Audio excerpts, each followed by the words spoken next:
listener. You've stumbled upon the Unexpected Podcast. Many friends, families, and lovers.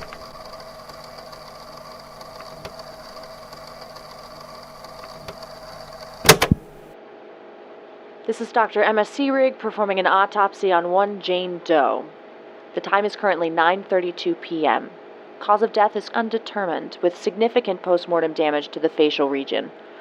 Body is of average height and weight, with no visible injuries outside of the facial region, where 8 roses have been planted into the victim's face. I will now attempt to remove these roses. The first rose seems to have somehow taken root in the victim's head. I'm gonna clip it off instead.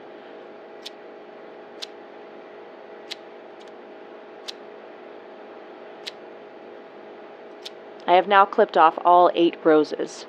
Unclear how they were planted into the victim's head, as the body does not seem like it has been dead more than a day or two. Wait. Now that the roses are gone, I can see something else. Attempting to extract what appears to be a piece of paper lodged in the victim's throat.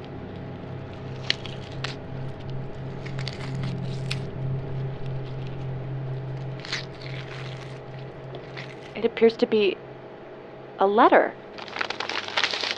It reads, "Dear Emma, I hope you like the flowers I've sent you.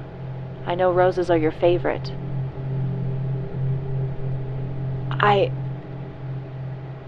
The time is 9:40 p.m. I'm going to take a break."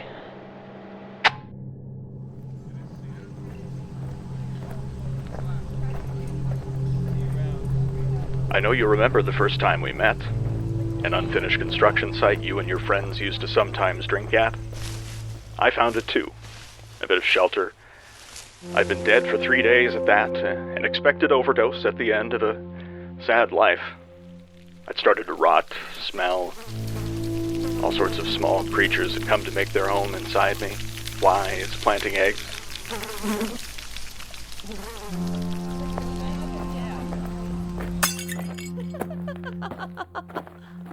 Oh my God, is that... Oh, Jesus, let's get out of here. Shouldn't we call the police? No way in hell. I'm on parole and they'll throw the book at me. Let's just get out of here. But you came back hours later with a stolen steak knife. You wanted to see what was inside. At least that's what it seemed. We know the truth, don't we?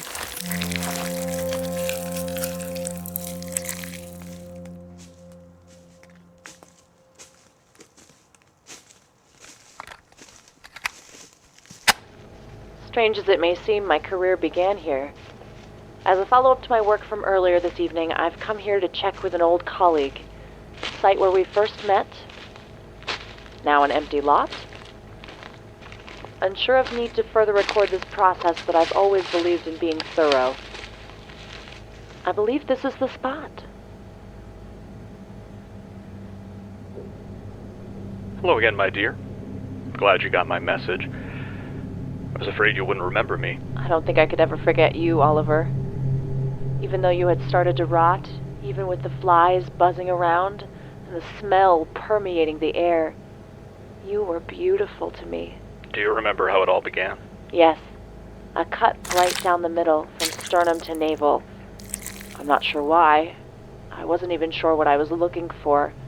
I just wanted to see what we look like inside. If only your colleagues knew that's what you really wanted. But they don't know you.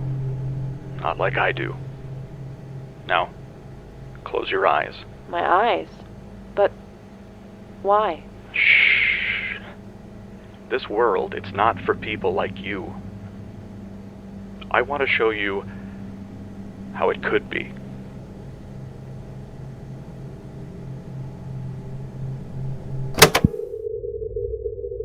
Where am I? With me.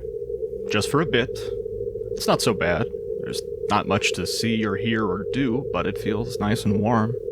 I'll admit, what I did to you was pretty strange for someone with no medical training. Sometimes it feels like a dream I had. but I think all future doctors share a fascination with what goes on inside. Oh, is that all it was? A fascination? Come on now. Opening me up, taking out my rotting organs and dropping them in the dirt just to satisfy some deep curiosity? The kind of person who does that usually moves on to opening people up while they're still alive. I would never hurt anyone. No, you wouldn't. But still, there's something else there, and we both know it. In fact, what I think you are is jealous. Of who? When you open someone up and start rooting around, weighing their stomachs, their livers, their hearts, what you're really thinking is, I wish that were me. No, that's not true. I should know. The kind of intimate bond that's created between dissector and dissected is something that can't be broken. It's what led to us talking now.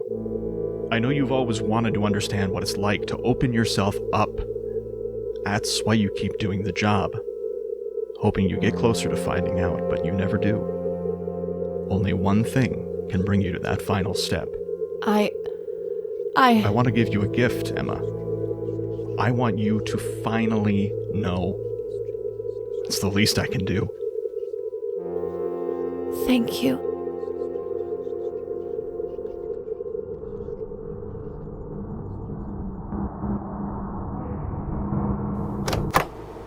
This is Dr. John Starks, performing an autopsy on one Emma Erik, M.D. The time is currently 7:02 p.m. Take my hand, Emma. Don't be scared. Cause of death is currently undetermined, with significant post-mortem damage to the facial region. I'm not scared, Oliver. Just nervous.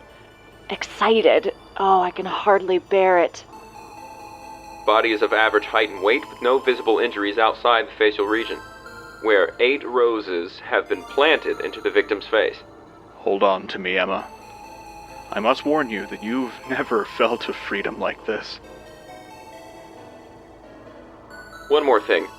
Near the victim's body was found an audio recorder, very similar to this one, in fact, containing a conversation between 2 people.